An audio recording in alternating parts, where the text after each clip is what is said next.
Can you hear? Yes, we can hear clearly. Okay. So today is the 22nd of September, Wednesday. We shall start our Dhamma talk 7:35 p.m. in Myanmar Standard Time. Hôm nay là ngày thứ hai, bây giờ là 7 giờ 30 vào thời gian của Myanmar, thứ tư ngày 22 tháng 9 năm 2021. Chúng ta bắt đầu thuyết pháp.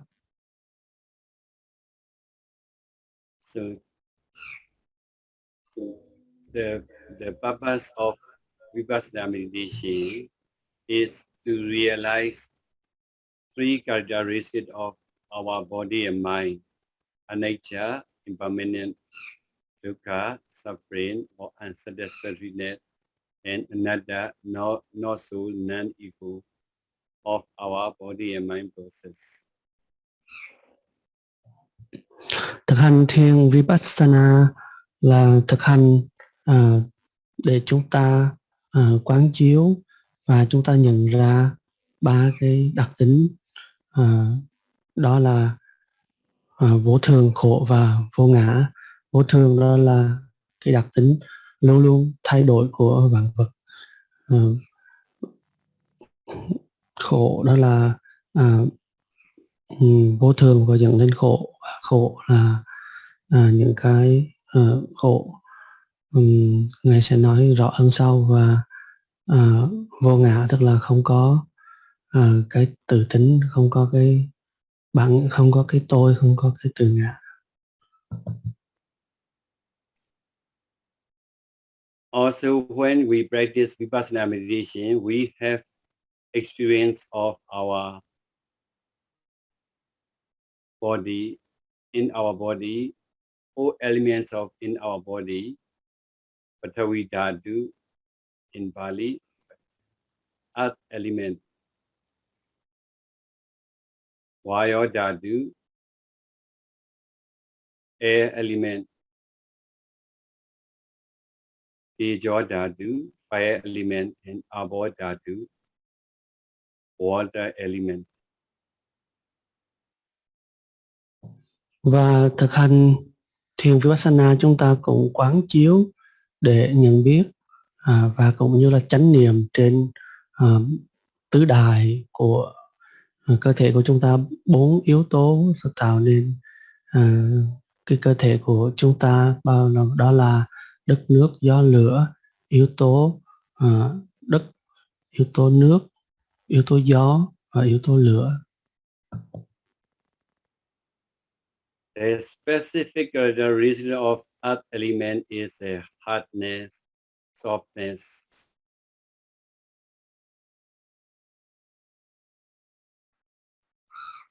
Cái yếu tố đất đó là nó có cái tính chất cứng và tính chất mềm.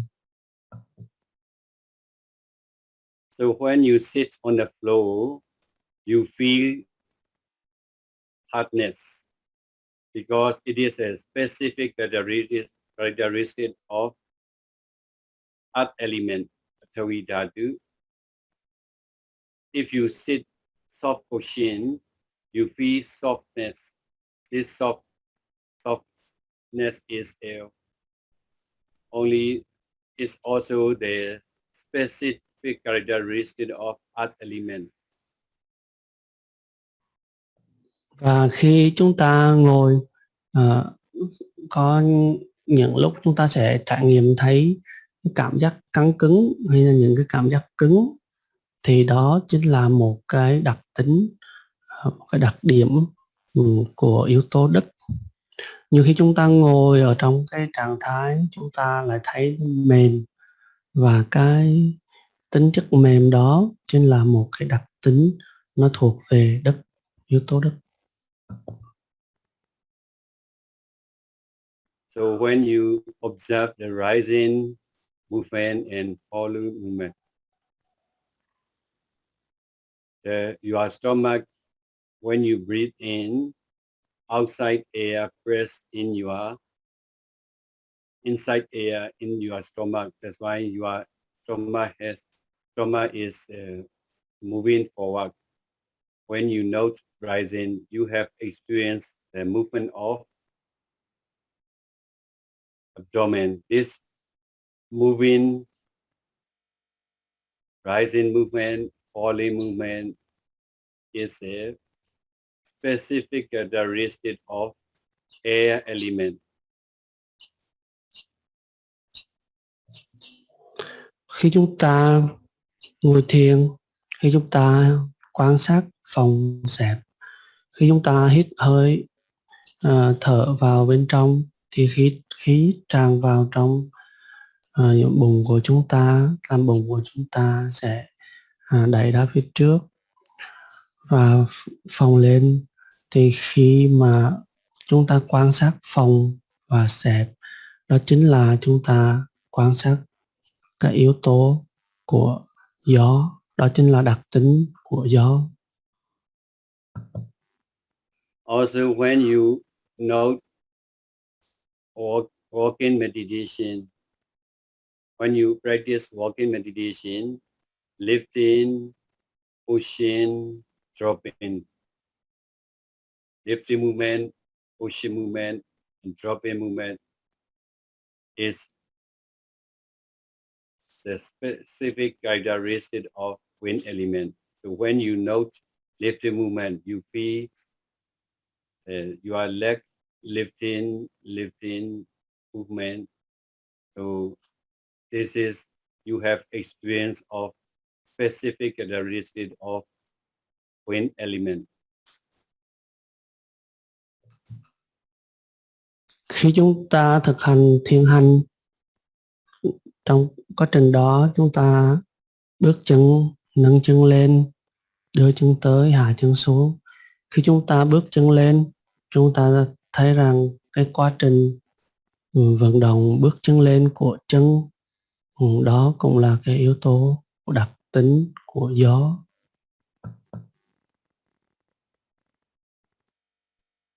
Sometimes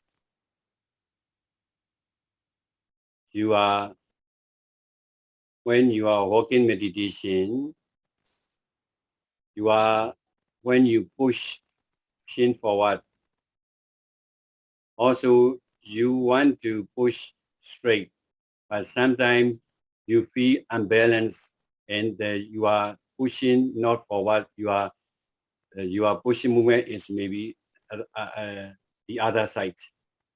Also, this is the specific characteristic of wind element.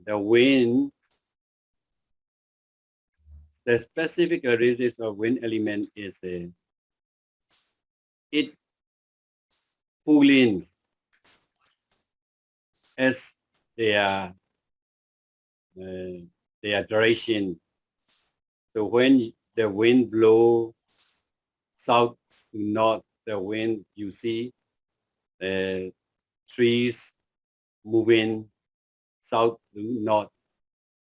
That's why their specific characteristic is as they wish the wind moving forward, sometimes backward, sometimes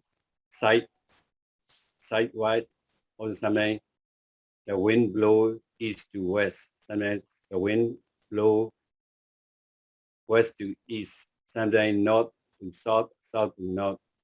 This is a specific characteristic of wind element moving any direction when they wish.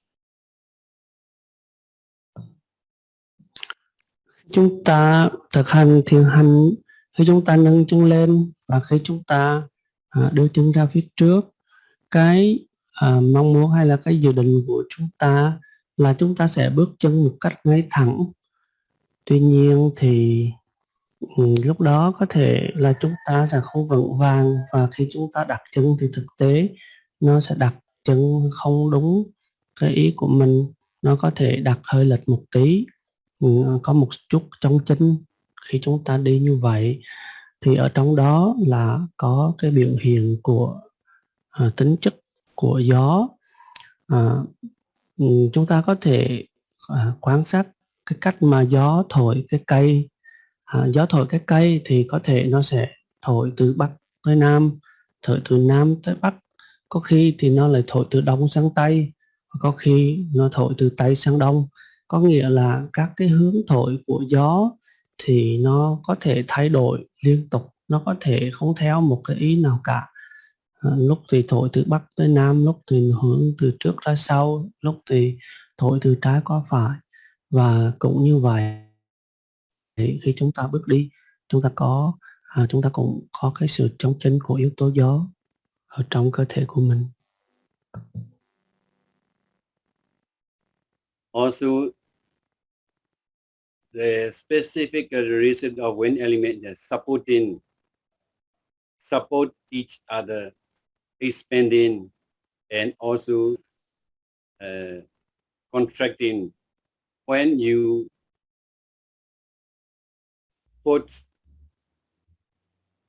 see the balloon, the gas put in the balloon will be bigger and bigger and bigger. And when the air come out from the balloon will be smaller and smaller and smaller and later loose. So this is all the wind element. That's why when you practice rising and falling movement, when you note rising, your stomach is expanding, stiffening. Sometimes when you note the falling movement, you feel loose, and also the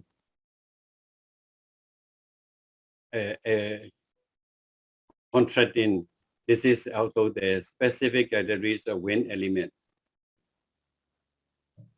Một cái đặc tính nữa của yếu tố gió đó là nó sẽ hỗ trợ làm đầy lên, hoặc là nó sẽ tháo ra làm có cảm giác rộng. Giống như là chúng ta hãy quan sát một quả bóng bay đó, quả bóng á, thì khi mà khí thổi vào thì quả bóng sẽ to ra, và khi mà tháo khí ra thì quả bóng lại nhỏ xẹp dần. Thì cũng như thế, khi chúng ta thực hành quan sát ở trong phòng xẹp ở bụng của chúng ta, thì khi mà khí đi vào thì bụng của chúng ta sẽ trương lên là phồng, và lúc đó có thể chúng ta sẽ thấy đầy, thấy cứng. Và rồi khi mà xả hơi ra, thở ra thì bụng sẽ xẹp và chúng ta có thể thấy trống rỗng. Và đó chính là yếu tố của gió. So when you are noting you are sitting down, so you sitting down slowly, you sitting down. So at that time also you feel the movement of your body, and this is also the specific characteristic of wind element. When you note bending, when your hand bending, so you are moving, your hand moving. So when you stretch your arm, stretching.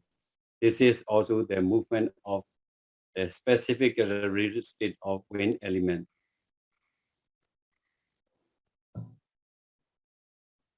Và cũng như vậy, khi chúng ta có ý định ngồi, rồi chúng ta quan sát ngồi xuống.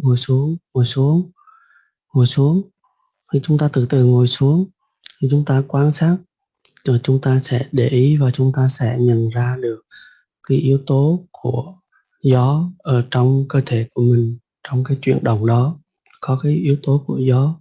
Cũng như vậy, khi cánh tay của chúng ta cong, chúng ta ghi nhận cong tay, cong. Chúng ta quan sát ghi nhận, chúng ta sẽ nhận ra được cái yếu tố của gió ở trong cái chuyển động cong của cái bằng cánh tay của chúng ta. Sometimes some yogis, when they sit, their body is swaying up and down, or sometimes side by side. their body. Some yogis, they have feel this kinds of movement. This is also the specific characteristic of wind element. Có một vài hành giả khi chúng ta ngồi thiền, cơ thể của chúng ta nó sẽ bị lắc. Có người thì lắc qua bên trái, hoặc đung đưa qua trái qua phải. Có người thì lắc tới trước đến sau, hoặc là có thể lắc theo một cách nào đó. Cái việc mà chúng ta bị đung đưa, rung lắc như vậy, đó chính là một đặc tính của gió trong cơ thể của mình. So the specific characteristic of wind element is moving, supporting, swaying, jumping, vibrating, jumping. It is all movement, pulling, pushing. This all characteristics of wind element. When you practice meditation, you may have some of these experience. Và tóm lại thì cái tính chất của gió nó sẽ có những cái đặc điểm, đó là đầy lên, trống đi, đung đưa, lắc lư, hoặc là nhiều xoay chuyển, đung đưa theo nhiều hướng khác nhau. Thì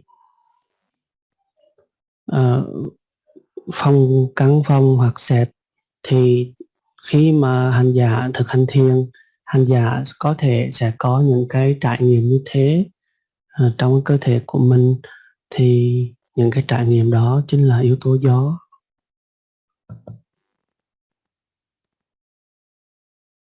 So when we practice Vipassana meditation, Mahasi Sayadaw taught us rising movement and falling movement is our primary object, because among the four elements, the wind element is a more clear and more easy to observe the object, because of very clear and very clear and very moving, so very clear. It's a very clear object. Trong cái thực hành thiền Vipassana thì ngài trưởng lão Sayadaw Mahasi, ngài chọn cái đề mục phòng xẹp ở bụng làm đề mục chính, bởi vì trong các cái đề mục để thực hành thiền á, thì cái yếu tố gió là một cái yếu tố mà nó rất là rõ, nó là một cái đối tượng rõ, dễ dàng để cho chúng ta nhận biết và trải nghiệm. Cho nên rằng là ngài chọn cái phòng xẹp ở bụng, tức là yếu tố của gió này, để làm đề mục chính cho chúng ta thực hành chánh niệm.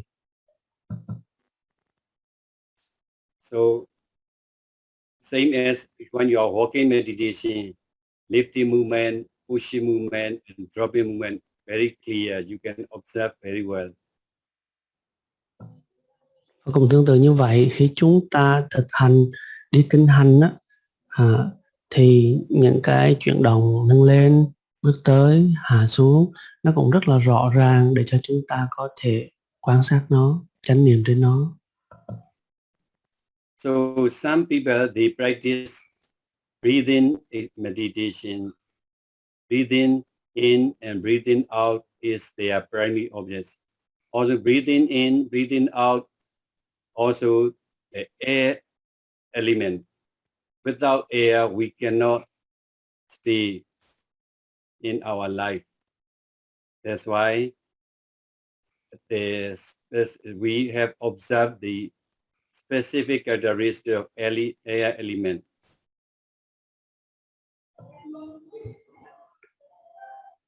Và một số hành giả thì chúng ta chọn cái đề mục chính, đó là hơi thở đi vào và hơi thở đi ra. Thì đây cũng chính là chúng ta đang quan sát cái yếu tố của gió. Nếu như không có yếu tố gió thì chúng ta không thể tồn tại trong cuộc sống này. Cho nên rằng chúng ta quan sát yếu tố gió bởi vì nó rõ ràng và nó dễ cho chúng ta quan sát. So this is the air element, specifically related to air element. So number third one is a fire element, Ajo Dhatu. The specific characteristic of fire element is a heat, cold, warm, hot.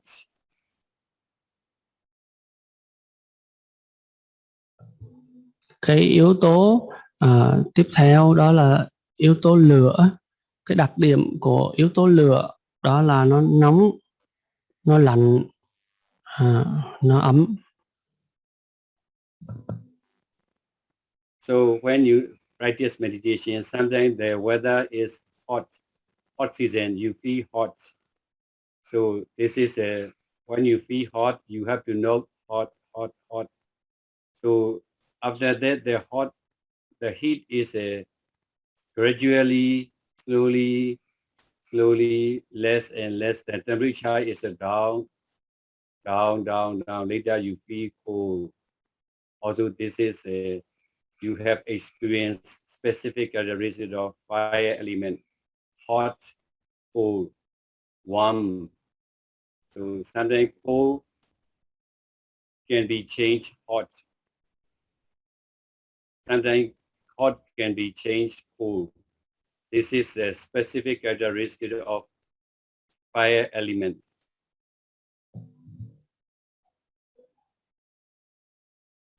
Và khi chúng ta thực hành thiền, thỉnh thoảng chúng ta có thể thấy cơ thể của chúng ta nóng lên. Khi đó chúng ta sẽ ghi nhận nóng, nóng, nóng. Chúng ta chánh niệm trên cái cảm giác nóng trong người của mình. Thì lúc đó là chúng ta đang chọn cái đối tượng hành thiền nó liên quan đến yếu tố lửa. Thì cái yếu tố lửa nó có thể là nóng hoặc là nó có thể là lạnh rồi hoặc có thể là ấm. Thì khi chúng ta quan sát cái nóng chúng ta ghi nhận nó thì có thể cái nóng đó nó chuyển thành cái lạnh, rồi cái lạnh nó cũng có thể chuyển thành cái nóng. Khi chúng ta quan sát cái nóng, cái lạnh, cái ấm, chúng ta ghi nhận và nhận biết và chánh niệm như vậy, đó là chính là chúng ta đang chánh niệm trên yếu tố lửa của cơ thể. Also the light. You feel light sometimes. You see when you put on fire balloon, when they have enough fire, the balloon light and fly on the sky. This light is the light is the specific characteristic of fire element.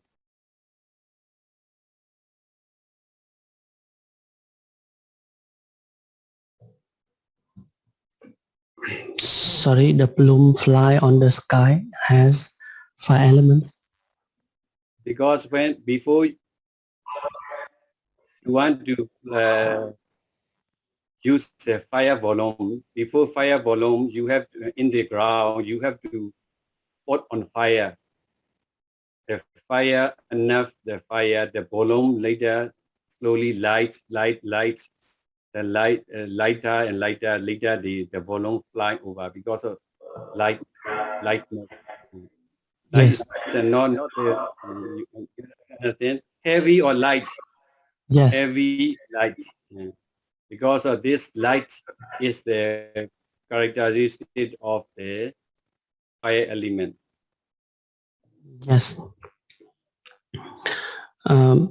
Cái yếu tố cái tính chất mà nặng hay nhẹ thì nó cũng có liên quan tới yếu tố lửa, bởi vì nó giống như là một cái bong bóng, khi nó bay, nó nhẹ và nó bay lên trời, nó cũng có cái yếu tố lửa. Vì khi giả sử như là một cái quả khinh khí cầu, chúng ta đốt lửa, nó nóng lên thì nó sẽ trở nên nhẹ dần và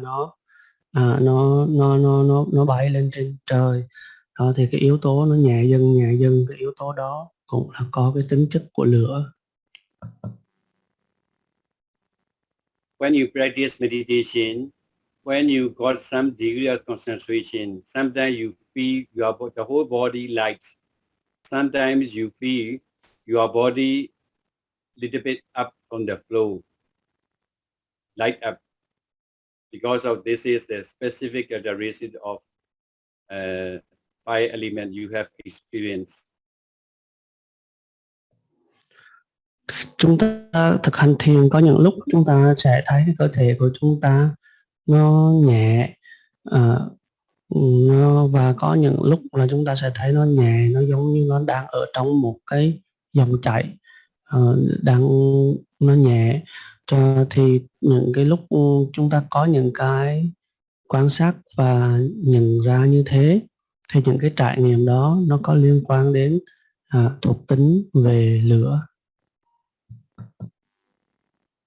When you practice walking meditation, when you note lifting movement, lifting, at that moment you feel light feeling. When you got some degree of concentration, not only you have experience moving of your soul, but also you feel sometimes you feel light. When you drop your dropping movement, you feel little bit heavy. This is also the air element with fire element, light, heavy. Khi chúng ta thực hành đi kinh hành, có những lúc chúng ta giơ chân lên và có thể là chúng ta lại thấy bước chân của mình nó nhẹ, cái cảm giác nó nhẹ. Rồi nhiều khi chúng ta hạ chân xuống, có khi thì chúng ta lại thấy là nhẹ, hoặc có khi cũng có thể chúng ta sẽ thấy nặng. Thì cái cảm giác là nặng hay nhẹ đó thì nó liên quan tới yếu tố của lửa.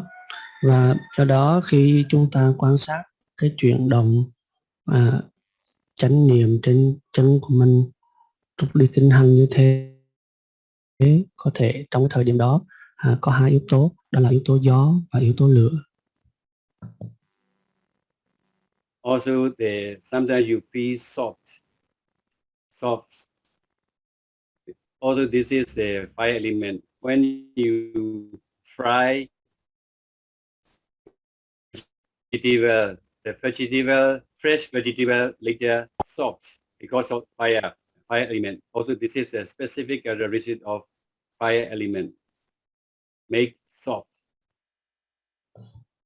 Và trong quá trình thực hành, có nhiều khi chúng ta sẽ cảm nhận cái cảm giác là mềm, thì cái cảm giác mềm đó, nhẹ đó, cái cảm giác đó cũng có thể là nó là một yếu tố về lửa.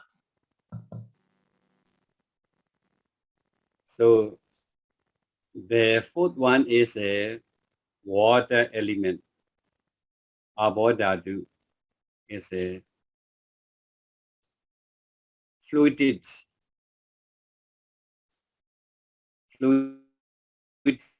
and also the position.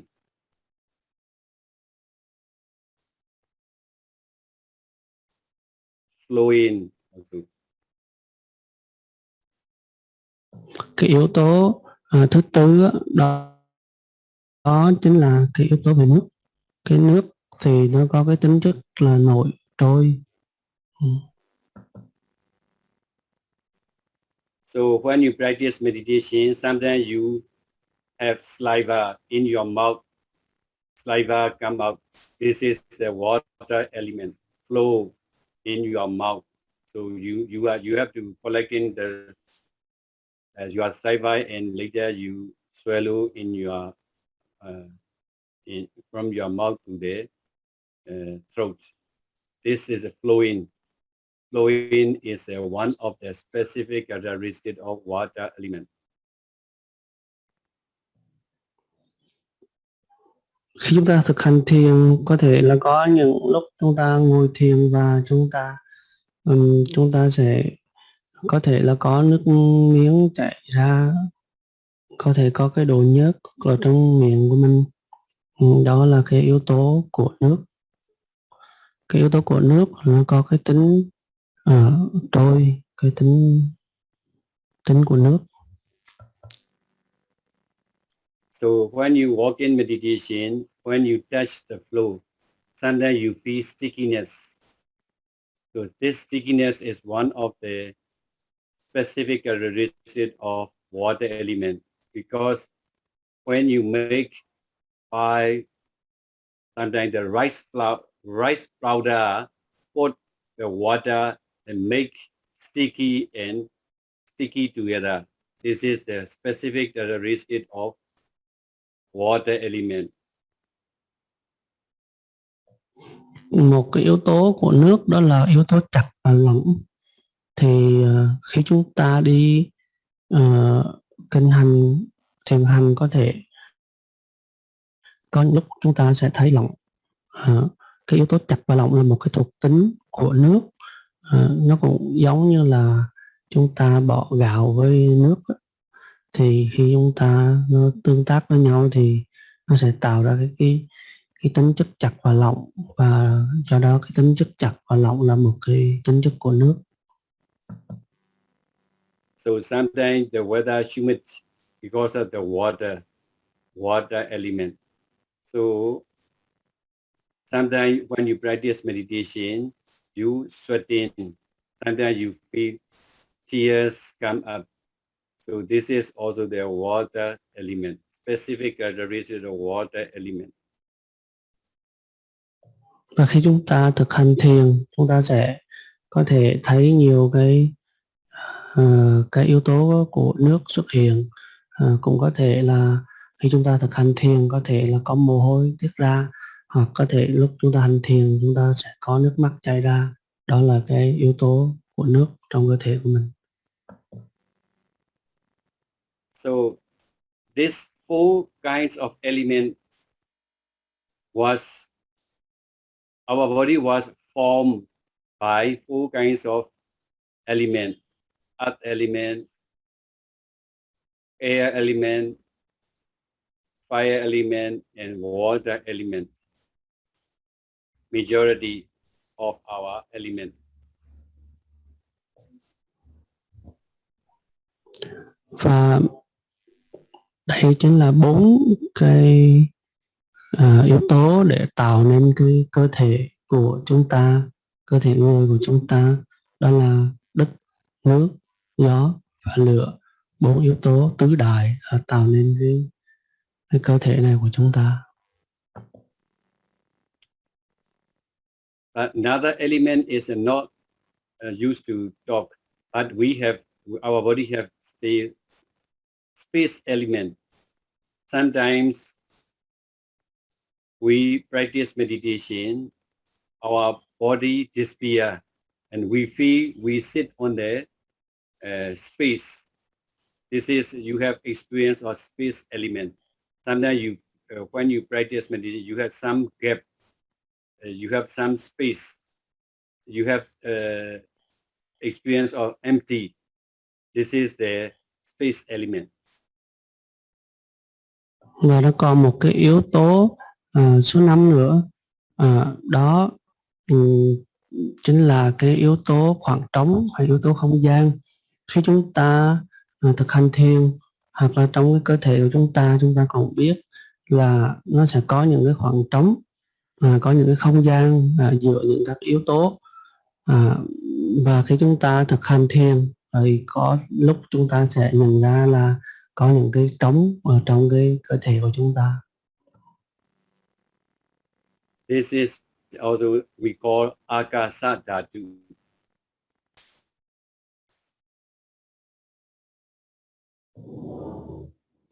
Space element. chính là yếu tố về không gian. So another one is a Vijnana Dhatu, element of consciousness. Also, this is when you practice, sometimes you feel your consciousness, only the pure consciousness. Còn một cái yếu tố nữa, đó là yếu tố thứ 6, đó là cái yếu tố về ý thức. Đó là cái yếu tố chỉ đơn thuần về cái ý thức, cái nhận thức mà thôi.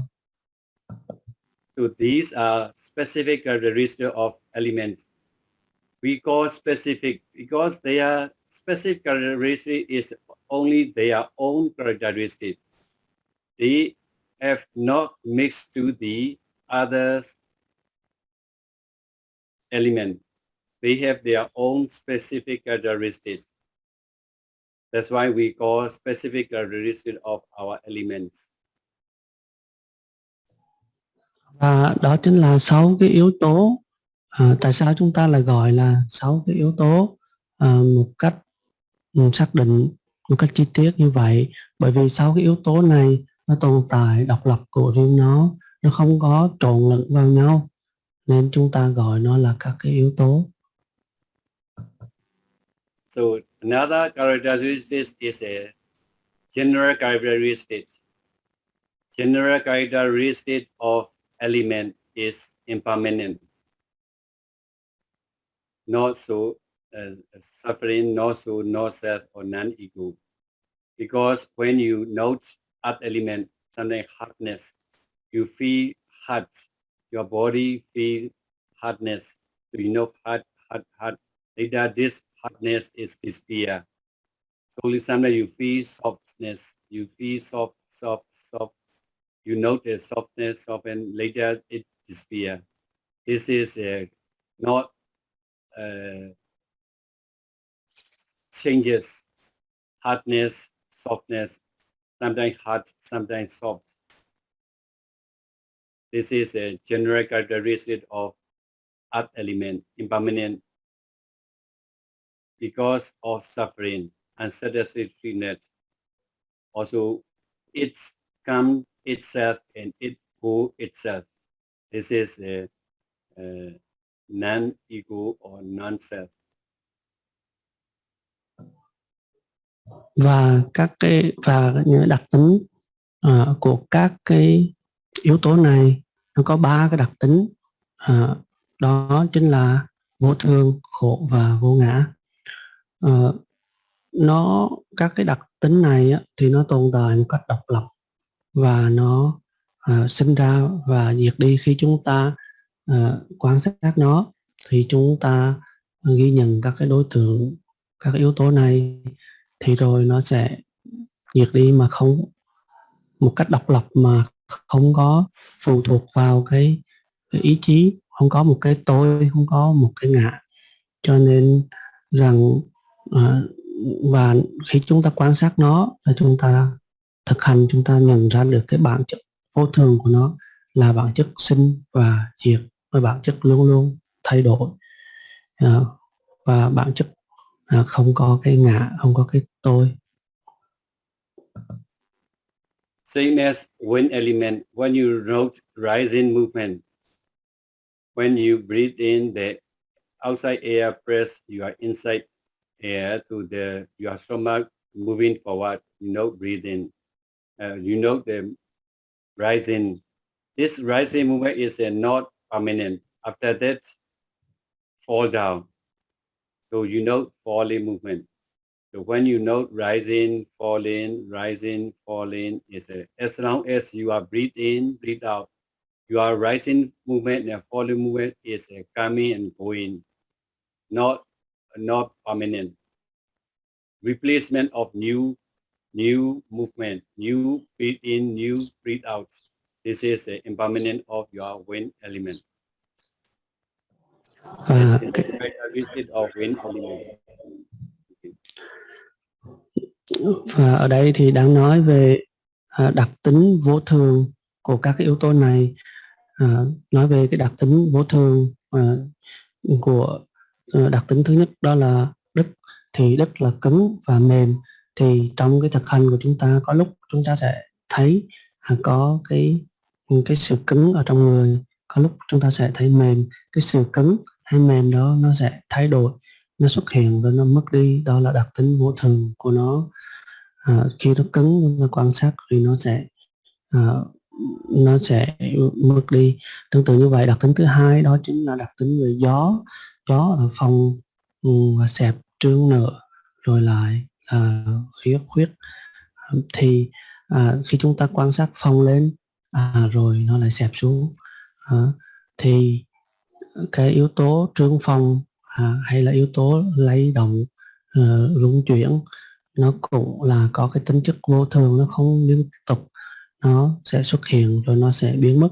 Nó cũng một cách đơn giản chúng ta có thể thấy là chúng ta hít vào, rồi chúng ta thở ra, hơi thở hay là sự phồng xẹp sẽ xuất hiện rồi biến mất. Đó chính là đặc tính vô thường, sự luôn luôn thay đổi. Same as you are walking meditation, you note lifting, pushing, dropping. When you note lifting movement is a slowly lifting up your soul, lifting up, later disappear. You note lifting movement and noting mind disappear. Later you push forward, so you are pushing.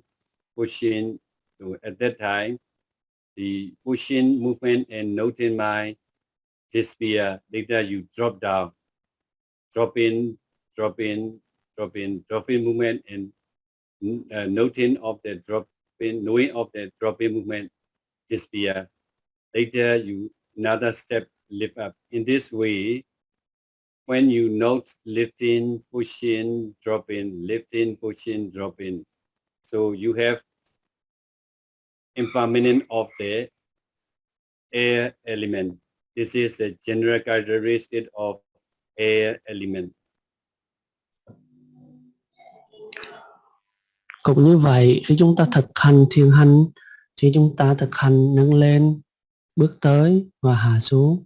Khi chúng ta nâng lên, chúng ta ghi nhận nâng lên, thì cái hành động nâng lên đó và cái tâm hay biết hay là cái tâm quan sát nâng lên đó có xuất hiện rồi, ngay lúc đó nó biến mất. Kể cả hành động nâng lên đó cũng đã mất đi, và kể cả cái tâm ghi nhận cái hành động nâng lên đó, cái tâm hay biết, sự quan sát đó cũng ngay lập tức mất đi. Và khi chúng ta đưa tới trước, thì tâm hay biết đưa tới trước, và ngay khi cái việc đưa tới trước đó được tạo ra và cái tâm hay biết đó được khởi sinh, thì ngay lúc đó nó cũng mất đi, và bắt đầu chúng ta hạ chân xuống và tâm hay biết hạ chân xuống. Thì ngay lúc đó cái hành động hạ chân xuống đó cũng mất đi và tâm hay biết đó cũng mất đi. Và khi chúng ta thực hành thiền hành nâng lên, bước tới, hạ xuống, chúng ta quan sát, ghi nhận chánh niệm trên đối tượng như thế, nâng lên, bước tới, hạ xuống, thì ngay lúc đó các pháp sinh khởi và cũng các pháp hòa diệt. Thì đó cũng là yếu tố của gió, có nghĩa là yếu tố vô thường là một cái đặc tính chung của yếu tố gió. So when you practice meditation, sometimes you feel hot because in the air, because in the weather is a hot season. So temperature is a high and middle and low. So that's why this is a, sometimes you know, feel hot. So later they're too hot. After that, gradually the heat slowly down. After the heat disappear, there you feel cold feeling. At that time, you know, cold.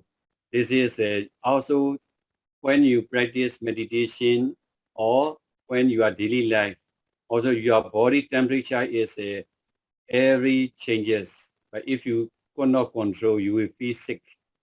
So this temperature of fire element, impermanent of temperature is a specific general characteristic of fire element. Và cũng vậy, khi chúng ta thực hành thiền thì có những lúc cơ thể của chúng ta nóng lên. Cũng có thể là chúng ta thấy nóng là do khí hậu, cái nhiệt độ nó nóng, thì lúc đó chúng ta thấy nóng, chúng ta ghi nhận là nóng. Chúng ta quan sát cái nóng và ghi nhận cái nóng trong cơ thể của mình, và bằng cách như thế thì cái nóng đó từ từ nhẹ bớt, và có thể người của chúng ta trở nên mát. Khi người của chúng ta trở nên mát, chúng ta cũng ghi nhận mát. Thì trong cơ thể của chúng ta nó phải có cái yếu tố nhiệt độ này là gọi là yếu tố lửa.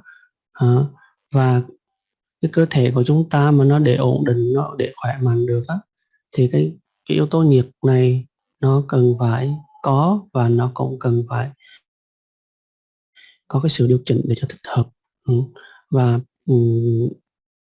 Và chúng ta quan sát cái yếu tố nhiệt độ này, thì yếu tố nhiệt này nó cũng sẽ thay đổi. Chúng ta sẽ nhận ra yếu tố này nó sẽ thay đổi. Nóng nó có thể chuyển thành lạnh, và lạnh rồi nó cũng có thể thay đổi. Nó phải thay đổi, và khi đó cơ thể của chúng ta sẽ ổn. Và như thế rằng là cái bản chất vô thường, cái sự luôn luôn thay đổi chính là một cái đặc tính chung của yếu tố nhiệt trong cơ thể của chúng ta. So same as when you practice meditation, sometimes you feel sweating, your body sweating from head, sometimes from your neck, so the water sweating flowing, and sometimes your saliva come up. Sometimes you feel sneeze. When you feel catch cold, you feel sneezing. So the water come from your nose. This flowing of fluid is a water element. Also, this water element is a flowing, not impermanent, and not permanent, flowing one place to another. So in our body, also our blood and water, as they are flowing in our body. This flowing is a water element. Every time it changes. This is a specific impermanent of flowing watery is a general characteristic of water element. Và khi chúng ta hành thiền cũng như thế, có thể là chúng ta hành thiền, chúng ta sẽ thấy có những lúc mồ hôi của chúng ta toát ra khi chúng ta cảm thấy nóng, và có khi thì mồ hôi đó nó tiết ra ở cổ, có khi hai tay của chúng ta thấy ướt, và có khi thì nước miếng ở trong miệng mình chảy ra, có khi là cái nhớt ở trong mũi của chúng ta nó có xuất hiện, hay là nước mắt. Thì đây là những cái yếu tố của nước. Thì ở trong người của chúng ta sẽ có những cái đặc tính của nước, cái sự trơn, sự nhớt, hay là cái mồ hôi hay nước nó sẽ tiết ra, nó sẽ trào ra, nó sẽ được tạo ra. Thì cái yếu tố của nước này nó cũng như thế, nó không phải là tạo ra giống nhau trên toàn cơ thể. Có lúc thì chỗ này ướt, chỗ kia rồi có lúc thì chỗ kia lại có nước, rồi nó lại thay đổi, hoặc là nó sẽ chuyển biến, lúc thì ướt, rồi lúc thì không ướt, lúc thì nhầy đó. Thì như vậy là nó cũng, đó chính là cái đặc điểm vô thường, luôn luôn thay đổi của đặc tính của nước. Và cái đặc tính vô thường luôn luôn thay đổi chính là một đặc điểm chung của yếu tố nước. So when you practice meditation, you have these two kinds of characteristics: specific characteristic of four elements and general characteristic of four elements. Whenever you practice sitting, walking, standing, and daily activities, you have to experience this one of these characteristics.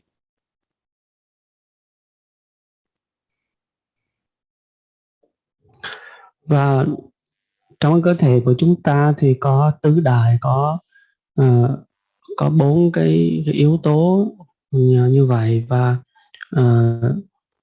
Và khi chúng ta thực hành thiền á, thì chúng ta quan sát trên cái cơ thể của mình, thì chúng ta cũng đang quan sát trên một trong những cái yếu tố này của cái tứ đại của mình. So that's why when you practice Vipassana meditation, you try to understand about our body and mind process. So sometimes our physical process is stronger than mental process. Sometimes mental process is stronger than physical process. So whatever comes to your mind, present moment, you have to observe as it is, as really it is. Và khi chúng ta thực hành thiền minh sát hay là thực hành thiền Vipassana, thì chính là chúng ta đang quan sát cái bản chất tự nhiên của thân và tâm. Có những lúc thì những cái biểu hiện của thân nó mạnh mẽ hơn, và chúng ta sẽ chánh niệm trên những đối tượng của thân. Có những lúc thì những cái dấu hiệu, những cái biểu hiện của các đối tượng thuộc về tâm nó mạnh mẽ hơn, thì ta chánh niệm và ghi nhận quan sát trên đối tượng của tâm. Có nghĩa là có những lúc thì biểu hiện của thân rõ ràng hơn, có những lúc thì biểu hiện trên tâm rõ ràng hơn. Thì chúng ta chỉ quan sát hay biết, chánh niệm, ghi nhận nó như nó đang là, để chúng ta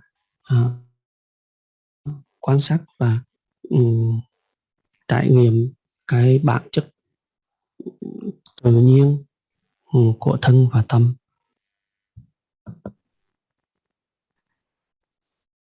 When you start to practice meditation, you observe breathe in, breathe out, or rising, falling. At that time, you are observing the specific characteristic of wind element. At that moment, the other element is not clear. The wind element is a predominant and present clear object. That's why we start to observe rising, falling, or breathe in, breathe out. Khi chúng ta nhắm mắt lại, khi chúng ta quan sát, hoặc là chúng ta nhận thấy được cái phồng lên xẹp xuống, hoặc là hơi thở đi vào và đi ra, đó chính là lúc mà chúng ta đang thực hành chánh niệm trên cái yếu tố gió. Vào cái lúc này thì cái yếu tố gió là nó mạnh mẽ nhất, nó rõ ràng nhất, cho nên chúng ta đang chánh niệm trên yếu tố gió này. Đó là lý do vì sao mà chúng ta thực hành chánh niệm tròn cái đề mục chính, đó chính là phòng xẹp ở bụng hay là hơi thở đi vào và đi ra, làm cái đề mục chính, bởi vì nó là yếu tố gió, nó rõ ràng nhất trong cái thời điểm này. So later you feel your bottom hardness because the flow is not soft enough. Later you feel hardness on flow. At that moment, your hardness feeling is a hardness is a hard sensation is then falling movement.